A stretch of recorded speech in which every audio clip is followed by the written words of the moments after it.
pushing my lungs, gotta stay focused. Keep both eyes open, cause where I'm from, niggas hopeless. They'll blow shit, they don't know shit. I ride with the mob, cause I stay with the drum. Bitch, I don't fear none, me and my OG. Moving on OG, pushing my lungs, gotta stay focused. Keep both eyes open, cause where I'm from, niggas hopeless. They'll blow shit, they don't know shit. What should I ride, nigga? Dance to the lack. Hit the highway with the wind in my back. Blood in my eyes, tears in my yak. The nigga that you met, same nigga in my... I hit the road with minimal luggage. I came with killers if I'm in the function. I move with gorillas and all of his thugging. They ask where we from, straight out the jungle. They want my demise. I think it's funny, yo, bitch on my line. Pussy get punished, you know I'm a ride. That road, they get rugged, unlimited vibes. I'm rising above it. I know where I'm heading, straight to the money. You play with my niggas, my family, my money, and shit, it get ugly. I do what I want to. You do what you able. You looking for Slico, you know where I'm going. I'm straight to the paper. I put the food on the table. Cause that's all I ever knew. I won't put no bitch on no pedestal. I got too much on my schedule. Live by the car, ride with the gun. Live for my queen, die for my son. Drinking my cups, smoking my lungs. The life that we live, get off fear none. I look around, city I'm from, the places we've been. I stay hung, and it ain't the... Peace, you know what it is. It's your man SKYZOO Skyzoo live from the borough. And this is the Pay Me No Mind podcast. This is Ray Flores ringing out to the Ringwear Boxing Champions. You are listening to the Pay Me No Mind podcast with my man, Wood. Oh, the Magic Man Malinaji giving a big shout out to the Pay Me No Mind podcast. What's up, everybody? This is Swift Jerry Heard, 20-0, 14 knockouts, the new IBF champion of the world. And I'm right here with the Pay Me No Mind show. Yo, it's your boy John Connor, checking out the Pay Me No Mind podcast. It's Aftermath, it ain't nothing after that. Flip, we in the building. It's Connor, what?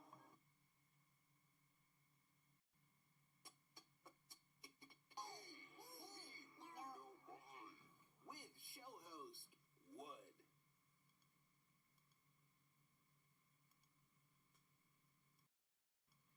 Peace, world. What's good? What's going on? What's going on?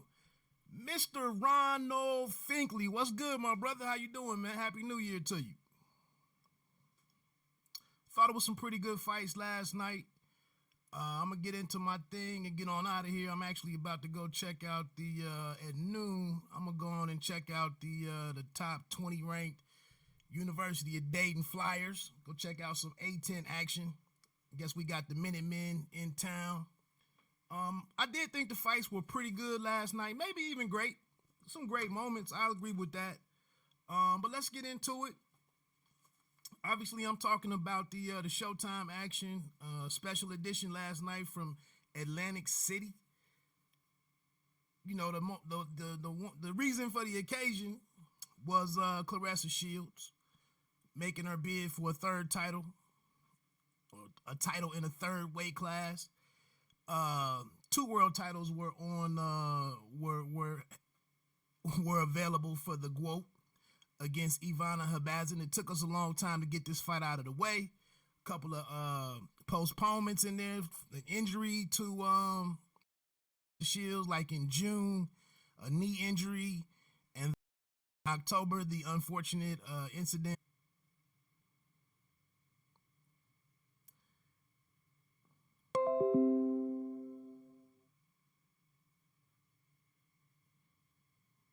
Little software is acting up today. Anyway, yeah, it looks like, I mean, they took some time to introduce us to the players. Decent time before the fight was spent on introducing us to Habazin, giving us her backstory. Also taking some time and sitting with Alicia Napoleon-Espinosa. She's a speaker. She runs a business. She's done some calls on DeBella Entertainment's Broadway Boxing. She's commentated some fights, so she's pretty good on the microphone. She took full advantage of the opportunity to kind of give her backstory and talk about her why, why she continues to fight. And she, took the time to make the most of her moment. I thought it was, and also it was dope that they even went and had this fight on the telecast with Cederroos and Alicia Napoleon-Espinosa. I thought it was dope for them to include the ladies on there. Alicia possibly shaping up to be a future opponent for Shields. I don't know if you noticed, but one of the things with Alicia is that she's really kind of light. She's got like 4 or 5 pounds to spare with making the super middleweight weight limit of 168 pounds. I think she weighed in at like 165 or something, 164 or something. So seems like she should probably be moving down a little bit, but that's neither here nor there. But yeah, man, I thought it was pretty good. It was some forethought in what we were watching. Obviously, they took the time to give us some background on Boots Ennis, Jerron Boots Ennis before his fight with Eyubov. So I thought all of that was pretty good. Another thing that I liked about the telecast, man, I thought it was real dope that all the guys showed up. Jamel Herring was in the crowd. Claressa mentioned that Andre Ward was ringside screaming or yelling out instructions. I thought that was dope that he showed up. It was a slew of women in the house. Mary McGee, who fights on February 8th in Hammond, Indiana, she was in the building. Kaylee Reese was in the building. They didn't do a good job of showing all of these people.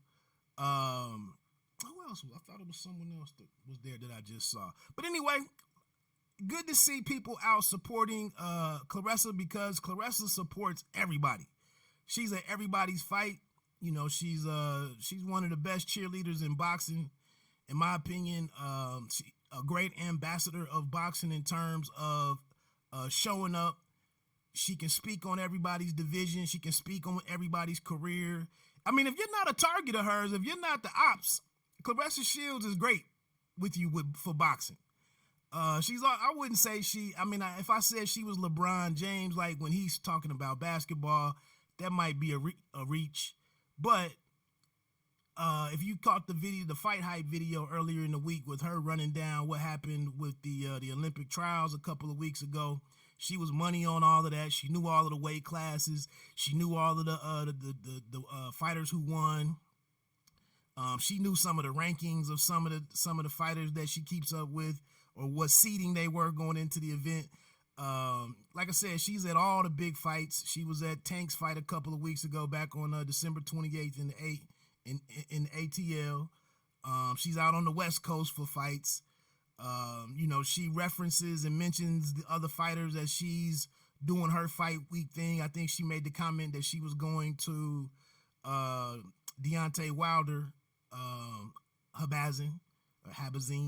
So, like I said, if she's not, you know, picking a fight with you, if she's not on a collision course to fight you, she's a pretty damn good ambassador for the sport of boxing in terms of talking about the highlights of boxing and not so much focusing on all of the negativity. You know, because boxing has its litany of things that you can take your shots at it on. But getting into this thing, to the card itself, I'm gonna start my way with the opener, and you know, come forward. What was I doing here? There we go. Yeah, the opener, the ladies, Espinosa. I don't know if I want. I'm still not used to the hyphenated things, and she has so many syllables. But Napoleon-Espinosa, I think she was the WBA champ, and Ellen Cederroos of Sweden, Cederroos of Sweden, the IBF super middleweight champion. Great fight. I mean, hell of a way to kick off 2018. I mean, damn, 2018. I'm sorry, I was going to BoxRec, and that was the first date that I saw, 2018. 2020. But yeah, she caught my eye on fight week with her height and her size. To me, they look so different on camera, on TV, and in some of the pictures. I mean, neither one of them looked like they weighed 168 pounds. And Cederroos, I think she was like 5'10 and a half, 5'11. She looked like a giant out there. But yeah, nice introduction to Cederroos. I immediately when I saw them side by side, I wondered what Napoleon-Espinosa, how she would offset the perceived physical advantages of Cederroos. She's new to the game. This was only her 8th fight. I believe she had 4 knockouts. Former soccer player and whatnot. But you can see in the first round, man, Napoleon-Espinosa was a bit out of sorts in figuring out how to attack Cederroos. And I'm going to this could be a little controversial statement, could be a little ignorant, whatever you could disagree. But I think one thing, and it's part of the developmental process of the women's game. It just seems like a lot of women don't have plan Bs. There are some who have plans. I'm not saying all. Claressa Shields is one who can fight a couple of different ways. I think that's one of the things that helps her stand out right now, is the fact that she is a bit more versatile than a lot of her opponents.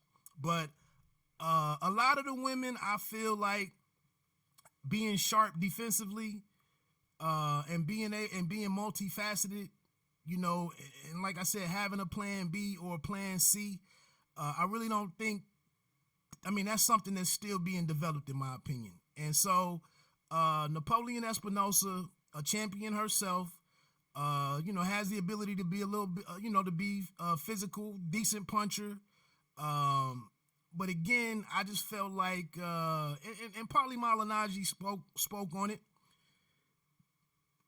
She ran out of, you know, the creativity or the concepts I would maybe throw in there to how to take apart and get to somebody like Cederroos.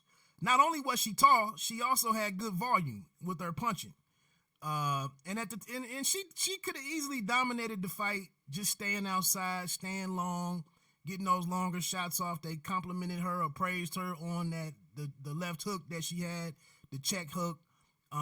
She could have stayed outside and kind of won the fight going away with that. But from time to time, she gave up her tactical advantages. She gave up her size sometimes. She let I wouldn't say she let.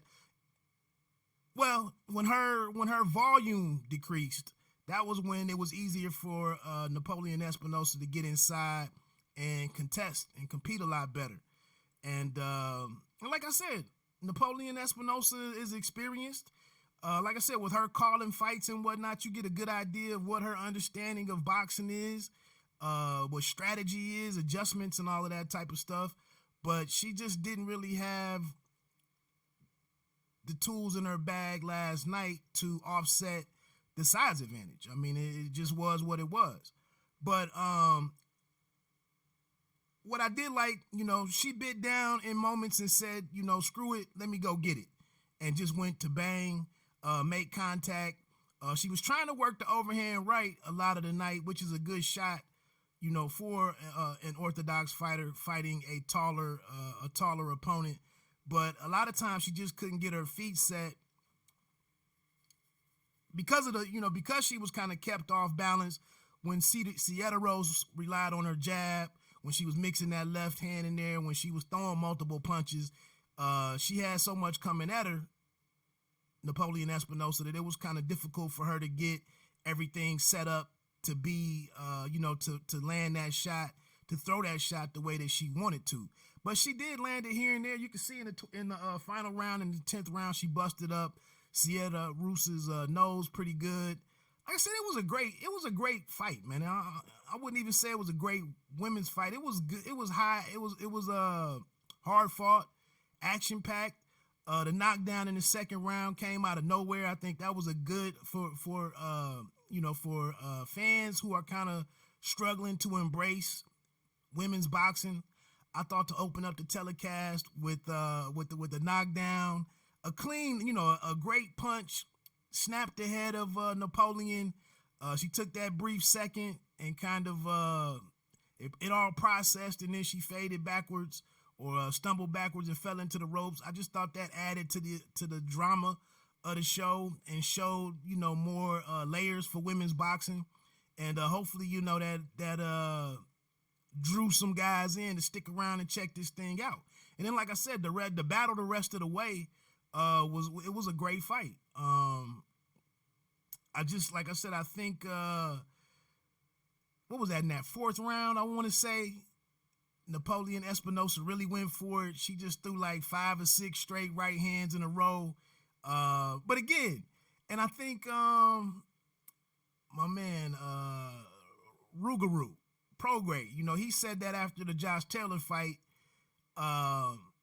you know, he thought he just banged Taylor out, and he said, you know, when he walked to Taylor, did what he needed to do. He said the biggest thing was that Taylor was still there. Like, after he given him his best, he was surprised that Taylor was still there. And that was kind of Napoleon's thing last night, was like, the hell with this Euro. She's from Sweden. I'm from the streets of New York. I'm gritty. I'm going to bang her out real quick, lean on her a little bit, and she's going to crumble. And when she walked to her with those right hands, throwing, you know, real power, sitting down on all of that, Cederroos was still there. And she didn't really have much more beyond that. She didn't go to the body. When you have a taller fighter like that big torso area in front of you, she didn't really go into the body a whole lot. And like I said, that was function of the fact that Cederroos, when she was on her, when she was volume punching, when she would, it was some rounds in there, I want to say 7th or 8th, she would regroup a little bit, jab, step back, you know, and stay out of reach from Espinosa. And then her only way inside was kind of the lunge and overreach, exposing herself to that left hook. So, like I said, man, it was a great way to open up the telecast. It was unexpected. I think it was, you know, we had the 10th round where both ladies went for it all. I thought that was dope. And like I said, Napoleon-Espinosa, I think she felt, you know, the need. Obviously, she's down with the 10-8 round early on. There have been some good back and forth, but I'm sure she felt the pressure. You know, I need to do a little bit more because of that knockdown. So she came in, put her best foot forward in that 10th and final round. And that was the thing, man. I just think that 2-minute round, if you watch that fight, it was a lot of rounds where Cederroos dominated the first minute, or maybe the first 45 seconds. Then there was 30 seconds of kind of resettling. And then the last 45 seconds, you got Espinosa doing her thing. And I just think without that third minute to be in there, when you let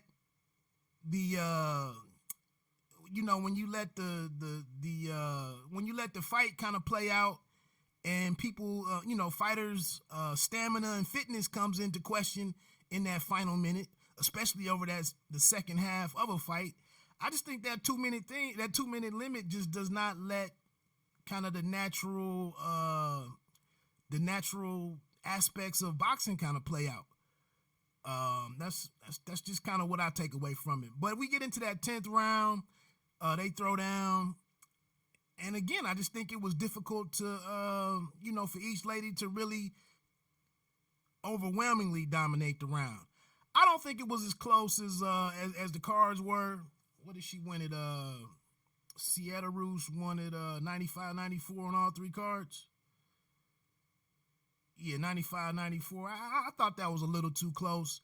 But I could see, Napoleon-Espinosa getting some favor, not quitting, connecting as much as she did.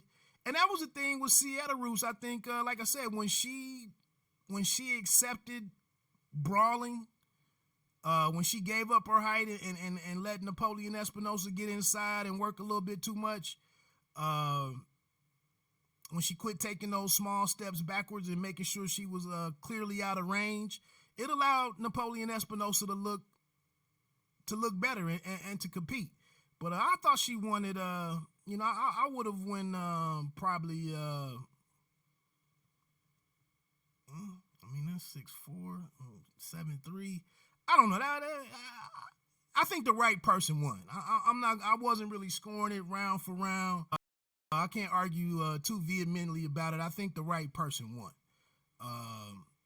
And then I thought, it was kind of heartfelt, man, listening to going into that 10th round.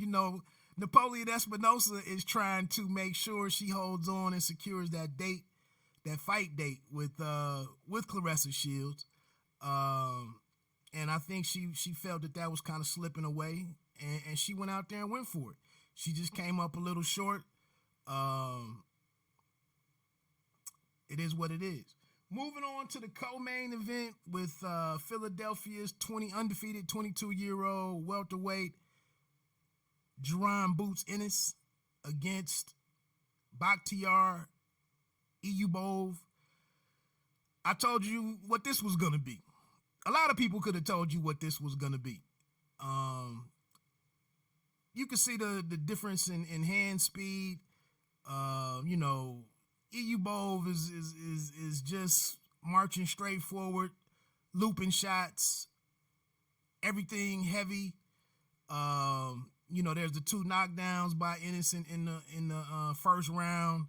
A lot of these shots were landing on the gloves, which kind of hints at the power of Ennis. A lot of those shots over the first minute, were landing on Eyubov's gloves, but he still started showing redness in his face a little bit. And then once they moved around a little bit, he got to some different angles or changed up the angles on some of his shots and started opening up Eyubov's gloves or his guard. Then the big shots actually made their way through, and like I said, we had the 2 knockdowns. I thought the fight was gonna be over. We really got, just like against Gamboa against Davis. We got to tip our cap to Eyubov a little bit for biting down and continuing to fight, and making this thing go a couple of rounds and actually, landing some good shots up top to Boots's head and letting us see kind of how he reacts to punches, how he deals with a little bit of adversity. And I use that term loosely. I don't think he ever kind of felt, the fight. He never lost control of the fight or anything with Eyubov. But when you got a guy in front of you that you can't just get out of there, and that's not, it seemed like once Eyubov got a good lather going, because he took that left hook in the second round was vicious. And he just paused kind of really briefly and continued to fight on. And I would have thought, if anything, that punch being as flush as it was, one that he didn't see coming, I would have thought that one would have dropped him. But he was fighting through a lot of that stuff. The referee Earl Brown comes over after the third round, and Larry Hazard, New Jersey commissioner, comes up there and says, we just gonna give you one more round. Again, Eyubov was like, nah, man, I don't need no limitation. You don't need to, I don't need no monitoring on me. I'm in here to rock. And, early in that fourth round, I think 34 seconds, Boots comes back out.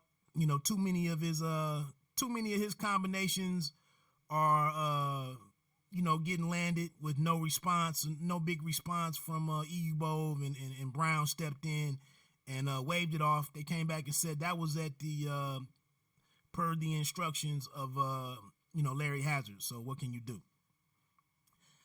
Decent. I mean, good performance by Ennis. But just the matchup itself, he was tailor-made. I mean, Eyubov was kind of tailor-made for the skill set that Boots has.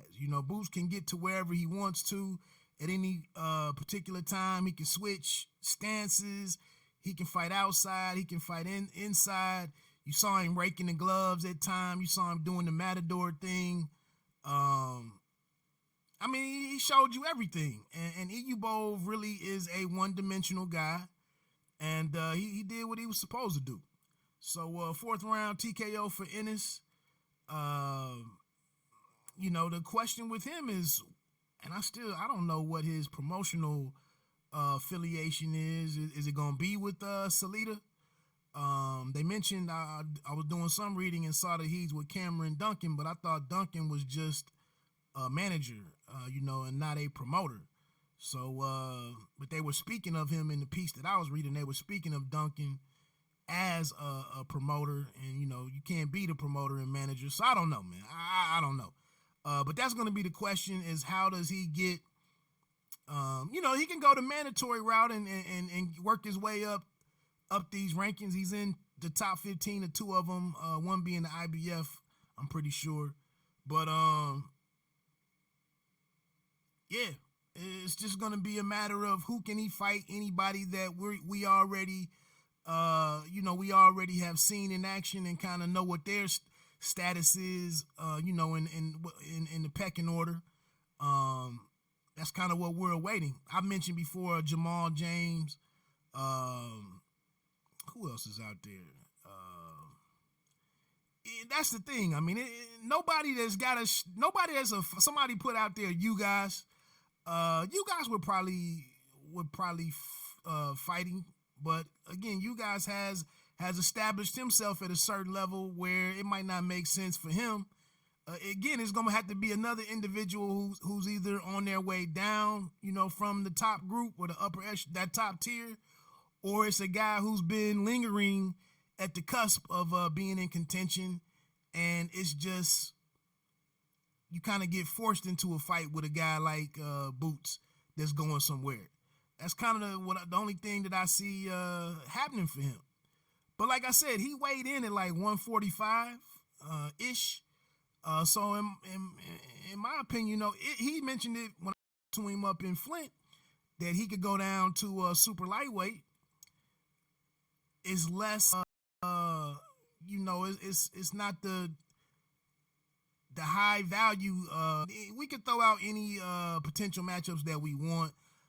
We just have to wait and see. I mentioned that dude. I can't think of his name now, Butaev or something, but it was a Russian that just fought Besputin. A real durable guy, real rough, a real rough dude, decent boxer, but a real gritty guy. I think his name was Butaev or something.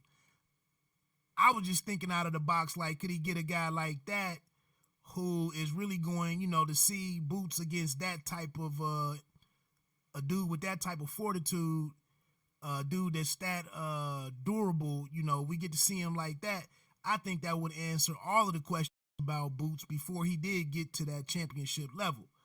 Somebody like Jamal James, would probably show us those types of things too. You guys, those guys would show that too. But I think it might have to be a guy that comes over, from overseas, where those guys willingly, accept those tougher assignments. It's just my opinion on it. But we'll see what's next for Ennis. Moving into the main event, man, it was really no mystery. I mean, it was really no suspense of what was going to happen.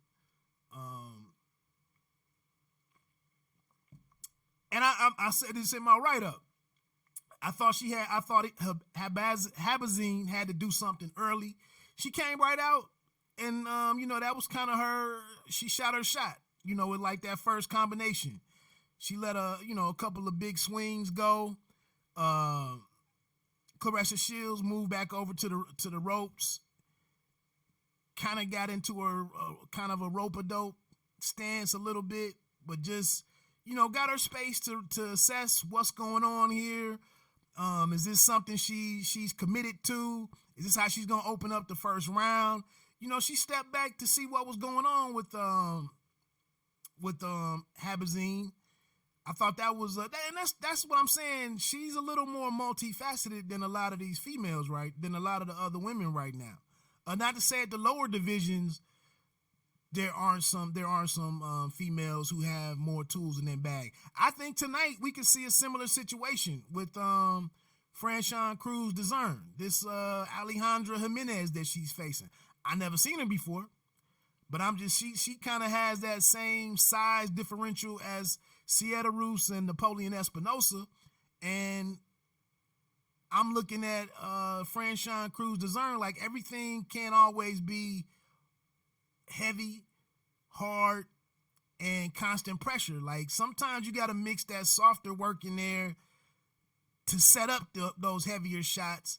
And this girl, this female's, her physical advantages might not make just constant pressure from Discern. That might not be the ticket tonight, especially when a lot of these fights are going to be going to the judges. You got to find a way to clearly show levels in here. We saw last night with Claressa Shields. She didn't land a lot of clean shots to the head because of the wildness of Habazin, because of the awkward stuff that she was doing. You know, Habazin, after that knockdown in the after her first flurry, we get into the second and third rounds. Like, Habazin really didn't have any offensive idea. Like, she was like halfway committed to her jab. Throw that out there, you know, whether it lands or doesn't, I don't know. I just want to get close to Claressa, body her up, you know, maybe throw some shots inside, but she didn't really have any plan. When there was some space between them, when they were in the center of the ring, she was completely disarmed for most of the night. Shields adapts, listens to Andre Ward is what she said. But we see her going to the body quite a bit. Habazin's not a great mover. She wasn't moving in and out, not a whole lot of lateral movement, not a lot of upper body movement. Again, I don't want to say she was a sitting target, but she was easy to be found. And like I said, as long as she stayed at distance, you know, Shields was touching her up with 3 or 4 punches, left, right hooks, and you know, some good thudding shots. And there in that 6th round, when we saw the knockdown, the first time that Shields had dropped somebody in the ring, you know, it was a result of you know, her commitment to the body work for a couple of rounds. From the 7th round on, maybe until we get to the 10th round, I think one of the judges gave Habazin the 10th round. Habazin she was just counting them 120 seconds. You know, she started getting beat up a little bit. I thought her corner failed her a little bit.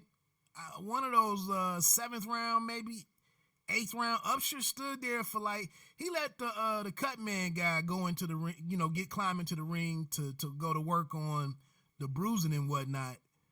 And Upshur just stood there holding the wood. Like, give her something to drink at least. I mean, damn, you're not giving her any instructions. At least let the woman get some hydration, you know. And I guess, you know, he told her the best stuff that he had to give her in terms of, you know, fight on, let's go, you know, the go-to, let's go. You know, he dropped a couple of F-bombs, stepped up his intensity and what he was trying to instruct her to do. But, and this is one of those things, like, when we see it in boxing, you go through this camp with your fighter and you know what they are if you're being realistic. And very early in the fight, you see the difference in, you see the levels. And then, you know, the rest of the night, you just become, I think that trainer is always mindful of, you know, we gotta earn our money. You know, we gotta have a good showing. We maybe can't win, but, you know, we gotta continue to compete. Let's try to, you know, let's stay safe. You know, let's keep our health intact. Do our job. We're outgunned tonight. We're overmatched. Let's have a good showing. And you know, we got eyes on us, and then let's get on out of here, go back to the drawing board, whatever. But yeah, Shields wins it. I even had a concern, like I thought Sparkle Lee, she's pretty ineffective, man. She's a really passive. She's completely on the opposite end of the spectrum from Jack Reese. Jack Reese probably gives you too many instructions. He's talking to you a little bit too much, a little overload from Jack. Sparkle looks like she's figuring out things on her own some of the night. That concerned me.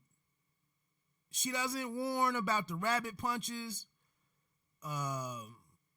She doesn't give a whole lot of warning whatsoever. Like, clean this up. I don't know, man. She just seemed like she was really the third person. She was really the truly represented the third person in the ring last night. Like, she had no interest in kind of not being a part of the story of the fight. Yeah, she and then, like I said, Upshur, I thought he started failing Habazin a little bit, but it was what it was going into it. And then the cards, the other thing that kind of caught my eye. Deborah Barnes had it 100 to 90. Lynn Carter had it 99, 80. All women, the whole thing, the fighters, and the judges, all women. So, congratulations to them and Showtime and Salita for putting all that together. Robin Taylor had it 100 to 89. But Deborah Barnes, how you don't count the knockdown in the 6th round, how you don't have a 10-8 round is a bit of a head scratcher. That's clearly the rules. It wasn't like Habazin was. You got to give her. It has to start from 10-8, right? Now, if you wanted to say Habazin won the round or something, then I guess it could have been a 9-8. But she, like I said, man. Sometimes I think I had this exchange on Twitter with the trainer Roshan Jones from Soul City Boxing Gym, who commented or tweeted that, this is such a dangerous sport. And that's a fact, man. I mean, that's facts. Like, you're out here on fight night with your livelihood, with your life, with your well-being in the hands of so many other individuals. Excuse me. And a lot of times, man, you just the competence of some of these the principles in these fights is just a little it's a little disconcerting. 100 to 90 in one knockdown. But that's neither here nor there, I guess. Anyway, the celebration begins. We see what's next for Claressa Shields. The hatred, those that don't like sis, they all, they have, they can do what they're able to run with what they want to run with.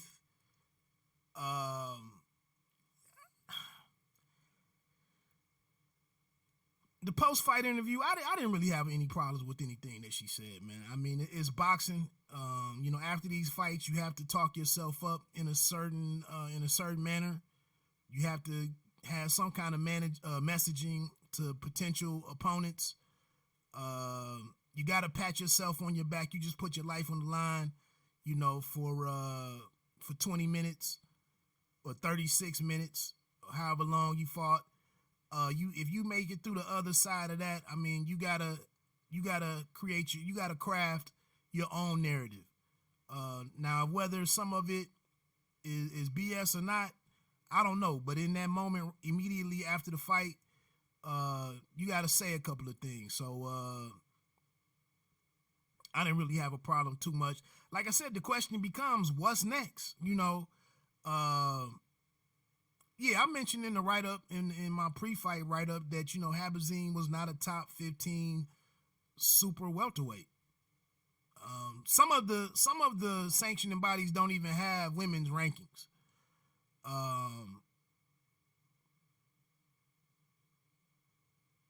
When is there going to be an American opponent for Shields? Tori Nelson was the last 2 years ago, I think, year and a half ago.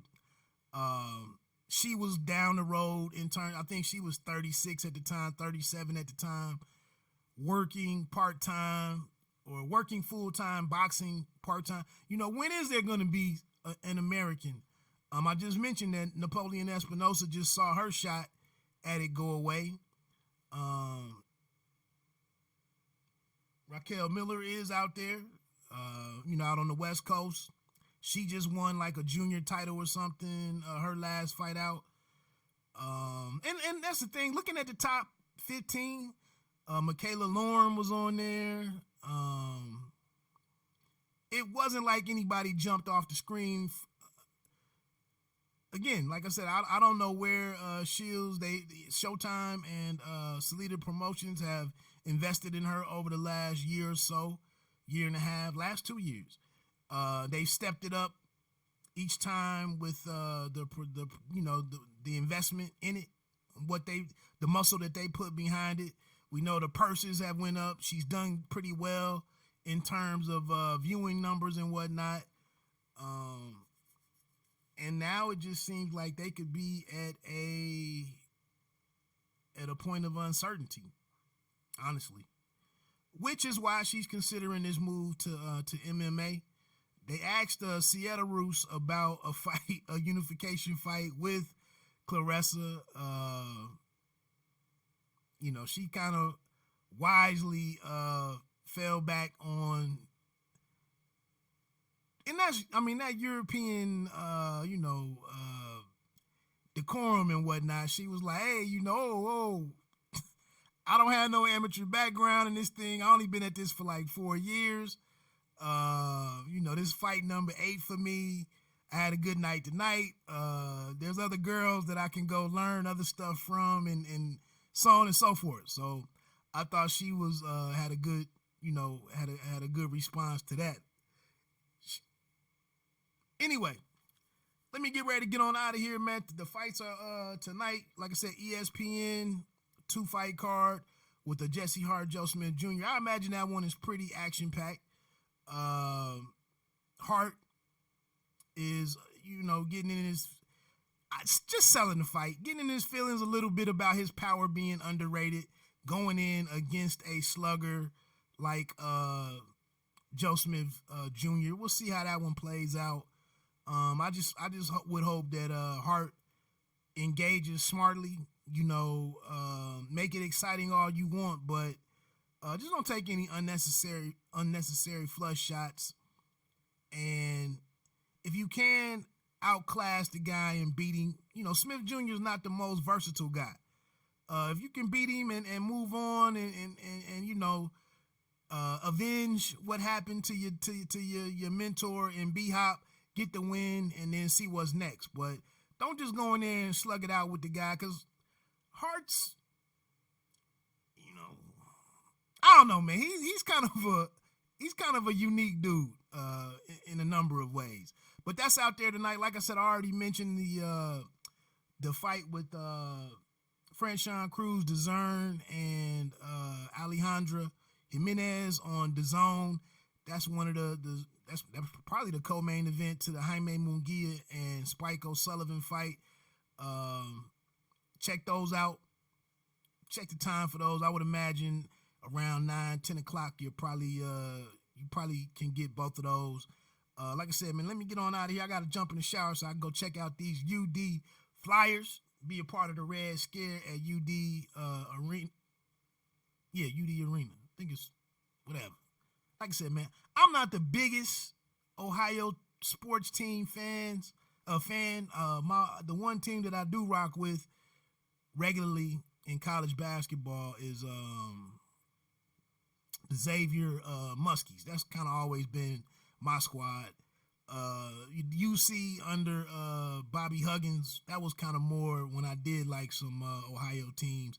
But the Flyers, like I said, man, I'm a bandwagon guy for the most part, man. They look a little serious this year. They got to kind of have some of the right pieces to maybe make some noise and to hopefully make some noise in March. So I'm going to go on out and support those guys. Kid from my high school actually is one of the starters.